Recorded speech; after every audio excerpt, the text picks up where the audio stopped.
Hello, this is old Mr. Kent of MrKent.com, and as you can see, I'm getting ready to go for a very special e-bike ride. It's the first one I have been able to take in over 6 weeks, and of course, the reason that is if you haven't been following my channel, I was riding, I'll put a link to the video where I crashed. I was riding along a canal road, and we had a lot of rain, and there were a lot of mud holes and ruts and stuff from cars driving along those dirt roads, and it was all dried up, and I was going along, and I didn't see a rut coming up, and hit it, and of course I dumped my bike and landed and dislocated my shoulder. So here we go, first ride after crashing. And so I'm pretty excited. I actually went for a longer ride than I should have, but I didn't think about it. I started out trying to stay on paved roads, and then I got enough intestinal fortitude to go back and try some more dirt roads with the ruts and stuff. And so that's what we're doing. And like I'm turning here to get on some paved roads. So my route that I took was over on the right-hand side where the flags are. I did counterclockwise, and then that arrow is pointing out to where I went through an area of a housing construction area where my grandson and I rode our bikes over there. He liked that park really well, and so we'll be going through that and giving you a pretty good view of that. I've cut this video more than in half because it was a long ride, so I'm cutting out parts that seem to be kind of boring. One of the things you might notice as I go along is I got a crash helmet, a helmet you could say, and so then I mounted my one of my cameras on the helmet, and so it's a little different than you'll notice. There's also a camera on the handlebars. I thought I could put both of them into one video, and now after we go around that corner, I'm going to skip up to the next corner, as you can see. Anyway, so while we're doing it, while we're going along here, I'll break in, but in the meantime, I'll tell you some stories of my history with wood stoves. When I was a little kid, my folks bought a house kind of out in the woods, and it had an oil heater in the living room. It was a very small house, and the kitchen still had the old wooden cook stove. And so we used my Aunt Chloe lived with us, and she was used to cooking on wood stoves, and so she did all the cooking, and my mom didn't have to do too much because she knew how to control the stove. So here we're going through this housing development, and you can see there's a whole bunch of construction going on. So that was my first experience. And then when I was in college, and now we're looking down at where we're going to come out at. Anyway, when I was in college, I traded a guitar for a little old wood stove, which wasn't too big, but it was an antique. And so then, after I graduated, and we moved to Pasco, Washington, where I started teaching, we rented this house, and it was an old house. It was a railroad house, if you know what I'm talking about. The railroad built a bunch of houses in Pasco for their employees when they were just getting started through the railroad there.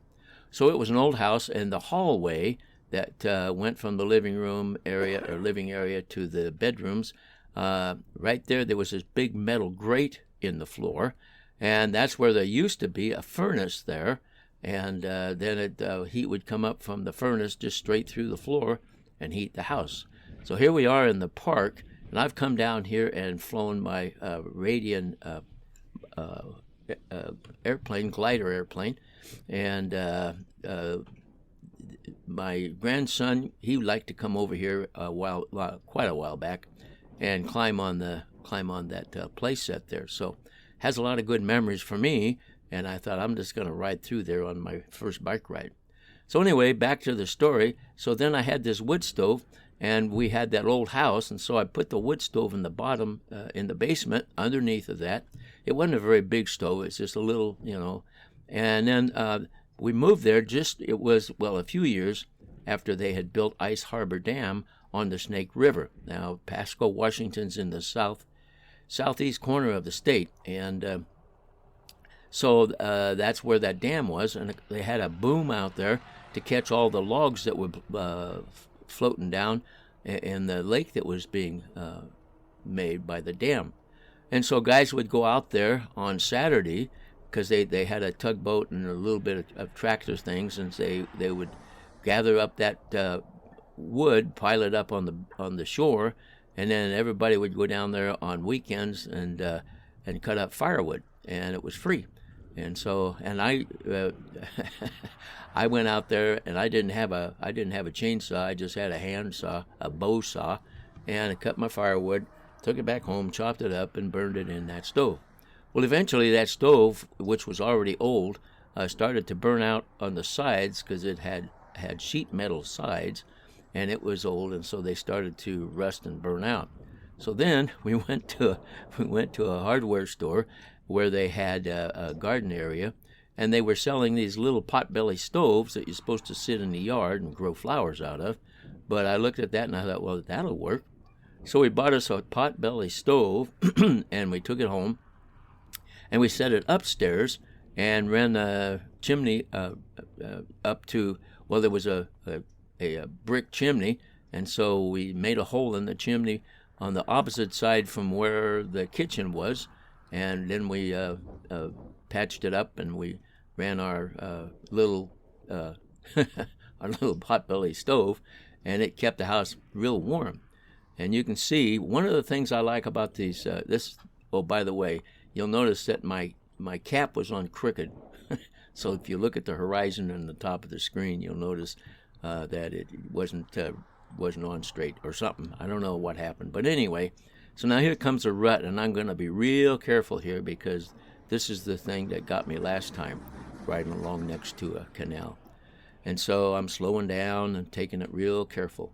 Well, anyway, so I finally gave up on wood, and in Richland, Washington, which was just a few miles away, they had a big old lumber yard, and they also sold lump coal.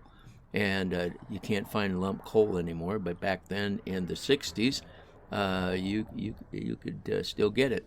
So I'd drive my 41 Ford pickup over there, and they'd load me up with lump coal. I'd take it home, back up to that. We had a little old-fashioned one-car garage, and I'd open the doors and I'd throw the coal in there. That was where I used to chop my wood. And you might be able to. Oh, by the way, look down at the bottom here. That's a PAS2 that you see there. That's pedal assist 2. That's as high as I went. Now, pedal assist, it goes all the way up to pedal assist 5, which I have used previously, but now I'm not going to use it anymore for a long time. Pedal assist 2, you can't go much faster than 10 miles an hour unless you're on you're going down a hill or something. So anyway, we burned coal in that thing, and it kept the house really warm. In fact, we got it red hot a few times, but it worked really well. Then we moved, and a couple houses later, we were renting this house that had an oil stove in it in the living room, and the oil stove was very inefficient, and it cost money for the oil. And so I said, well, let's go find. So we went to it was a general purpose store, I guess you could say, a general store, and they were selling full-size potbelly stoves for a good price.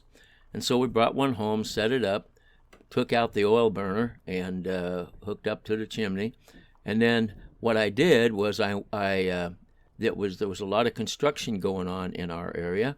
See how crooked my hat is? Look at the horizon. Anyway, so there was a lot of construction going on.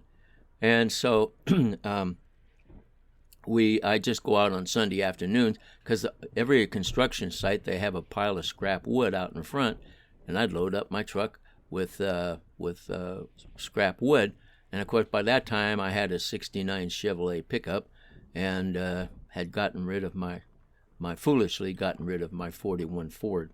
So I'd load up my pickup and come home, and I had to saw up a lot of it, but it worked really well for free wood.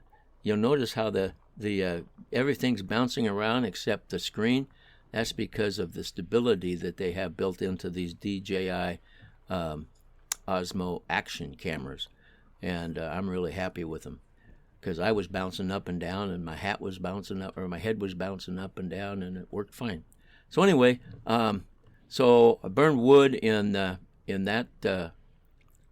stove that we had, and anyway, so burned wood in that stove, for a long time, free wood. One time this guy said he'd take me up in the mountains if I'd load up my truck and rent a trailer, and he'd show me where we could get some real honest scrap wood from where they were clearing land up there. And so I said, okay, so I rented a trailer. We went up to the woods, and he cut wood and cut wood and cut wood and then loaded up the trailer. But he took so much time that by the time it was time to turn the trailer in, we just took everything to, oh, you see those ruts? I'm being real careful there. Took everything to his house and dumped it. And so I kind of gave him free wood because I never went over and got what was coming to me. So anyway, we're coming to the end of my first e-bike ride in over 6 weeks. And it was fun, but boy, was I tired when I got home. That was a 4-mile trip, and I was out of shape from sitting around for 6 weeks. You would think that I would maybe take a little shorter ride. But I'm doing okay, and I'm thankful that I'm healthy. I had a good doctor visit, and I'm in excellent health right now. And so I'm thanking the Lord for that.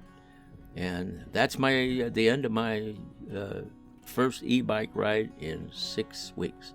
I want to thank you for watching my videos, and God bless.